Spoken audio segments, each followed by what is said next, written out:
There was a time when Las Vegas didn't need to sell itself. The lights of the Strip, the sound of jackpots, the promise that for one weekend you could live like a king. That was enough. But not this year. On Labor Day weekend, once a guaranteed sellout, hotel occupancy across Las Vegas plunged to 76%, a sharp 7% drop from last year. For a city that proudly calls itself the entertainment capital of the world, that number isn't just disappointing, it's terrifying. Tourists are still arriving, planes still land, taxis still roll down Las Vegas Boulevard, but something feels off. Visitors describe the experience with one word: underwhelming. The excitement is fading. The illusion is cracking. Hotels, sensing the danger, have quietly entered survival mode, slashing prices, bundling perks, and offering 2-for-1 experiences just to fill rooms that once booked themselves months in advance. It's the start of what locals now call the discount war. And beneath those bright lights, a deeper story is unfolding. A story of a city fighting to stay relevant and an economy built on illusion starting to show its cracks. Because in Las Vegas, empty rooms are never just empty. They're warnings. They whisper a question no casino wants to answer. What happens when the city that never sleeps suddenly can't afford to dream? Stay tuned, because the next chapter reveals just how desperate the Strip has become. It started quietly. A few hotel emails here, a couple of discount banners there, but by midsummer, the entire Las Vegas Strip had joined what industry insiders now call the discount war. For decades, Las Vegas thrived on a single formula: charge premium prices, deliver spectacle, and people will pay. But when occupancy fell to 76%, that formula broke. Now, even the biggest giants, MGM Resorts, Caesars, Wynn, Venetian, are offering 20% off bookings, gift shop credits, and discounted show tickets to lure hesitant travelers back to town. These aren't small gestures. They're acts of quiet desperation. Because in Las Vegas, every empty room ripples through the entire economy, from casino tables to restaurants, from taxi drivers to performers. A 7% drop in occupancy might sound small, but in a city that counts more than 150,000 hotel rooms, that means over 10,000 empty beds every night. And every one of those beds means millions in lost revenue. Tourists interviewed on the Strip don't mince words. "It just doesn't seem that busy," says one couple from Wisconsin, their voices echoing what many others feel. "We usually come every Labor Day, but it feels underwhelming this year." Their complaint isn't just about room rates. It's the hidden costs: the $9 bottled water, the $40 burger, the endless resort and parking fees that turn a $150 stay into a $300 headache. Discounts may lure people back for one weekend, but they can't fix broken trust. When guests feel nickel and dimed, no free show ticket or drink voucher can erase that resentment. And here's the real danger. By training visitors to wait for discounts, Las Vegas is eroding its own value. It's the same trap that crushed department stores during economic downturns. Once consumers know you'll slash prices, paying full rate feels like a loss, not luxury. So while the Strip may look alive with banners screaming exclusive deals and VIP offers, the reality underneath is fragile. Every percentage point gained through discounts chips away at the illusion that Vegas was built on. The illusion that excess and exclusivity always sell. Because if the dream is discounted too often, it stops feeling like a dream at all. If slashing room rates was Las Vegas's opening move, this, the flood of free experiences, is the sequel. Because when discounts no longer dazzle, the Strip knows it must sell more than just a bed. Step into a hotel today, and it's not just a room key you're handed. It might come with a voucher for the high roller Ferris wheel, discounted entry to the Eiffel Tower replica, or even show tickets bundled into your stay. The message is clear. Don't go to Miami. Don't book that cruise. Stay here. We'll make it worth it. But here's the problem. The math doesn't add up. Every freebie is really a cost hidden somewhere else, and guests are starting to notice. Christina, a first-time visitor, said the perks felt shallow. Her friend Debbie, a repeat customer, was even more direct. It's just not enough to make me come back. That's the quiet truth spreading through the Strip. The magic of Vegas can't be packaged like a discount bundle. For decades, the allure of the city was emotional. You came because it felt like winning. Every light, every sound, designed to tell you that you'd escaped reality for a while. But in 2025, that illusion is harder to maintain when guests pay $9 for bottled water and $40 for a burger, even as they're handed a free Ferris wheel ticket. It's not just perception, it's psychology. Luxury is about value, not price. When everything feels overpriced, no amount of perks can restore that feeling of being treated. For hotel executives, bundling perks is a way to protect margins, filling empty rooms by adding perceived value rather than cutting deeper into rates. But it's a dangerous game.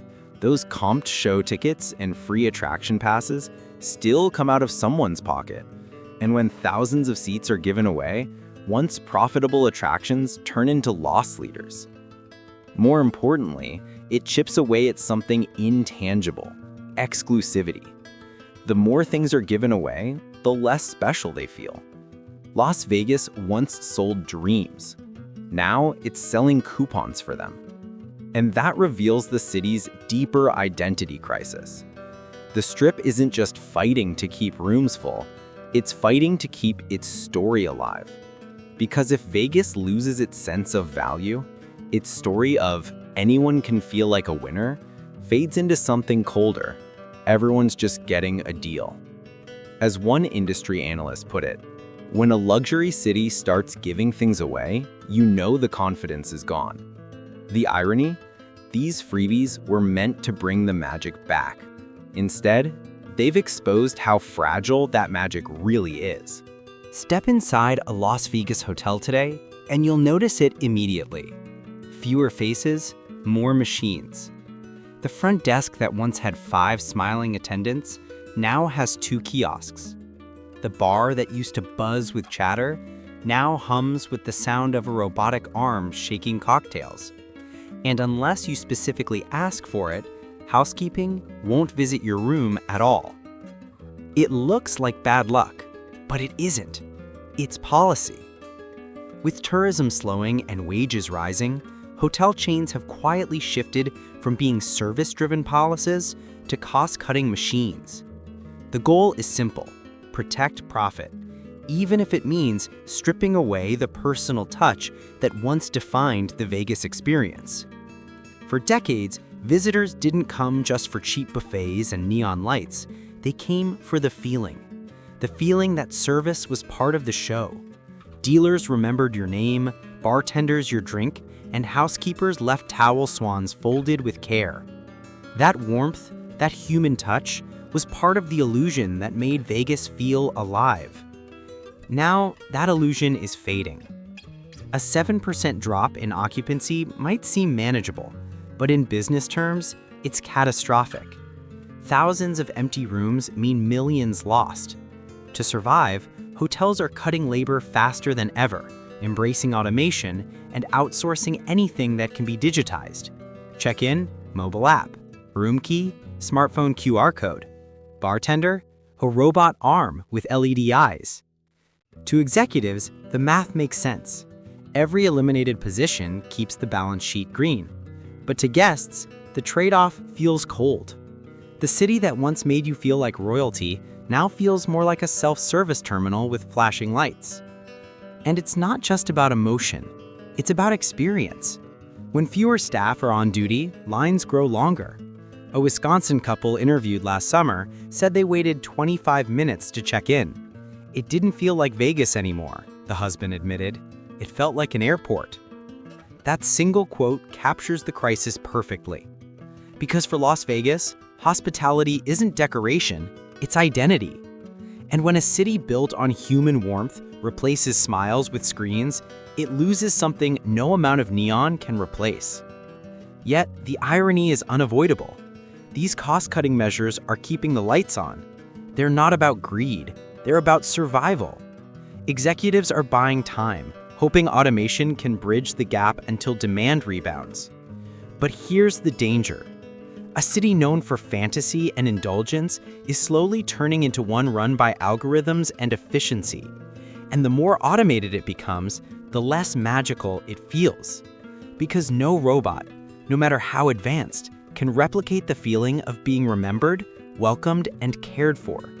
And that feeling, more than the lights, more than the jackpots, was what made Vegas, Vegas. If discounts and freebies couldn't bring back the crowds, Las Vegas had one last card to play: spectacle.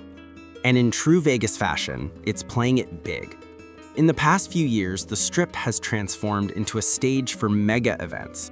Adele's and U2's residencies, the Formula One Grand Prix, the NFL at Allegiant Stadium, and the billion-dollar Sphere that now glows like a second sun over the desert skyline. This is no coincidence. With hotel occupancy dropping to 76% and average room revenue falling for the first time in a decade, casinos and resorts are betting that sheer entertainment can mask the economic cracks. If the old Vegas was built on slot machines and cheap thrills, the new Vegas is betting on billion-dollar concerts and global sporting events. And for a moment, it works. When U2 performs inside the Sphere, or when Taylor Swift's fans flood into town, the city feels alive again. Hotels fill up, restaurants boom, and taxis crawl through the Strip like veins pulsing with life. For one weekend, Las Vegas looks unstoppable. But the problem is sustainability. Events end, tours move on, and when the lights dim, the room's empty again. As one MGM executive quietly admitted, we're living weekend to weekend now. That's not a strategy. It's a heartbeat on life support. Because these mega projects come at enormous cost, the Sphere alone cost $2.3 billion to build. The Allegiant Stadium, nearly $2 billion. That's debt that demands packed hotels and sold-out shows month after month, an impossible standard in a cooling tourism market. Even worse, these mega spectacles may be changing what Vegas is for. A city once famous for spontaneous fun is becoming a destination of occasions. You go only if there's something major happening. The middle-class weekend trip that built Vegas's empire is being replaced by a handful of high-spending events that fill the city only in bursts. For first-time visitors, the spectacle still dazzles. But for veterans, the couples who came every year, the groups who once called Vegas their playground, something feels off. It's too expensive now, one regular said, and it doesn't feel as fun when you need a $500 concert ticket just to feel excited. That's the paradox of the new Las Vegas. In trying to outshine its problems with bigger, louder, flashier attractions, it may have built a version of itself that fewer people can afford to enjoy. The irony is cruel but true. The city that taught the world how to sell fantasy now depends on real celebrities to draw crowds. And that shift reveals something deeper. Las Vegas no longer trusts its own magic. If the lights of the Sphere symbolize the city's rebirth, they also cast a shadow.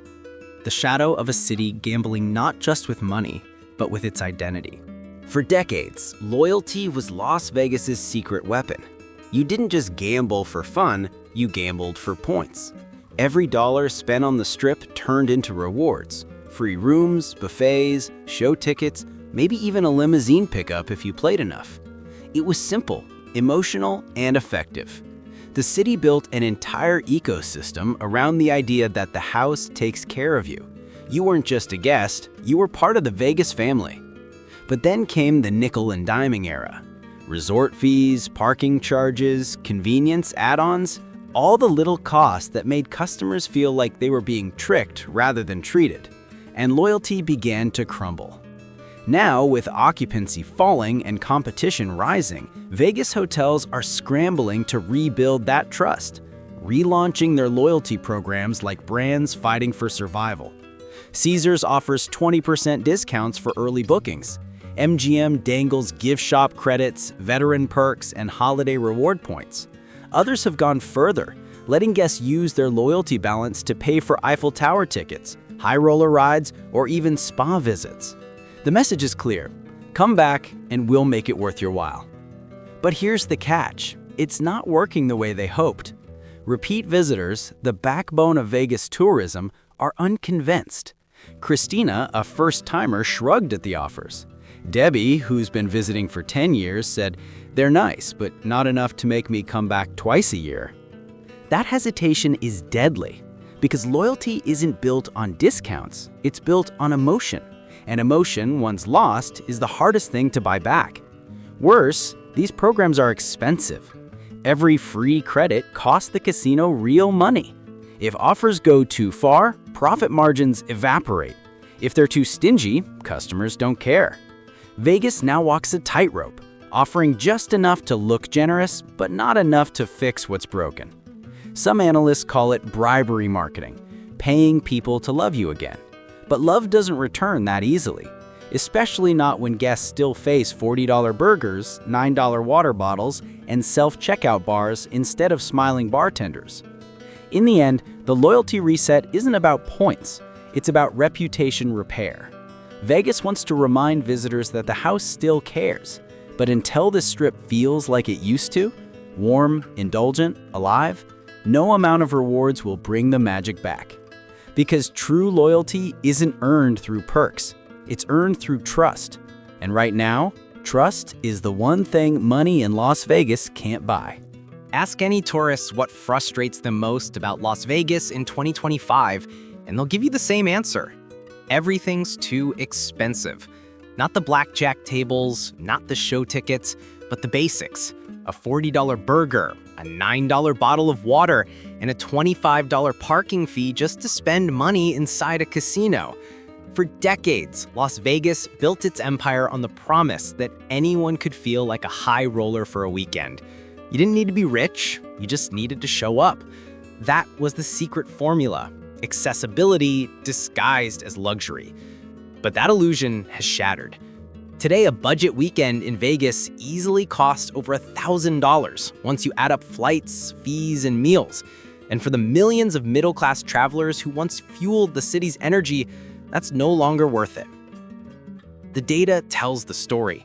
Hotel occupancy, once hovering around 90% during peak weekends, fell to 76% this July, down 7% year over year. Each percentage point lost equals millions in revenue, not just for hotels, but for restaurants, casinos, and performers. It's a domino effect, and it's hitting hard. The emotional damage is worse. Vegas used to make people feel like winners, no matter how much they spent. Now, they leave feeling nickel and dimed, overcharged, and underwhelmed. A couple from Wisconsin put it bluntly: "We've been coming for 15 years. This time it just felt hollow, like they're squeezing you every second." Social media amplifies that sentiment. TikTok and YouTube are flooded with clips titled, "Vegas isn't worth it anymore." Videos comparing resort prices, hidden fees, and downgraded service. Each post chips away at the city's once unshakable mystique. And here's the irony: the more Vegas charges, the less people spend. Tourists frustrated by overpriced basics skip the tables, the shows, the cocktails. They spend less time and less money on the very things that made the city thrive. Executives blame inflation and supply chain costs, but that's only part of the story. At its heart, Vegas is facing a psychological crisis. Because when a city built on fantasy starts reminding you of your budget, the spell is broken. What's left is confusion. Who is Vegas really for now? The ultra-rich can still afford the VIP suites and private tables, but the middle-class crowd, the ones who brought energy, laughter, and scale, are quietly vanishing. And without them, the Strip loses its heartbeat. The affordability crisis isn't just about prices, it's about perception. When fun feels like work, when indulgence feels like extortion, No marketing campaign can save you, because the moment visitors stop believing Vegas is worth it, the game is already over. For nearly a century, Las Vegas had an answer to every question. You wanted fun? It had it. You wanted luxury? It built it. You wanted escape? It invented it. But in 2025, the city that once defined indulgence is now facing an uncomfortable truth. It doesn't know who it's for anymore. The signs are everywhere. The middle-class visitors, the Wisconsin couples, the bachelor parties, the retirees from Canada are fading. The young crowd, raised on TikTok and subscription services, no longer sees gambling as entertainment. And the ultra-rich, they already have Monaco, Dubai, and private islands that make the Strip look crowded. Vegas, the city that promised something for everyone, is being pulled apart by its own contradictions. It's offering discounts for budget travelers while simultaneously building billion-dollar arenas for celebrity residencies. It's cutting service but advertising exclusivity. It's selling nostalgia while chasing the next big spectacle. The result? A brand caught between two worlds, too expensive for the many, too ordinary for the few. When tourists say Vegas doesn't feel like Vegas anymore, it's not just about prices, it's about emotion, that electric, once-in-a-lifetime feeling that made the desert shimmer with possibility. Today, the lights are still bright, but they illuminate something emptier, a city chasing its former self. Industry insiders insist it's just another reinvention, one more evolution in a town built on change. They remind us that Vegas has died and been reborn before, after the mob era, after the 2008 crash, even after the pandemic. But this time feels different. Because the cracks aren't just economic, they're cultural. Vegas used to represent freedom, a place where the ordinary could feel extraordinary. Now it risks becoming another gated playground, reserved for those who can pay the entry fee. If that happens, the city loses its soul. Because Las Vegas without accessibility isn't Vegas. It's just another luxury brand trying to sell exclusivity in a world already full of it. And that's the paradox the Strip now faces. To survive, it must decide. Will it return to its roots, the city of everyone's dreams, or chase a future that only the wealthy can afford? For now, the lights still shine. The fountains still dance. The billboards still promise magic. But the real question remains, is anyone still buying the dream? Las Vegas was built on dreams, and for nearly a century, it sold the most irresistible one, that anyone, from anywhere, could feel like a winner for a weekend. But as the lights grow brighter and the bills grow higher, that promise is starting to fade. The question now isn't just whether Vegas can recover, it's whether it can rediscover itself. Because a city built on illusion must, sooner or later, face reality.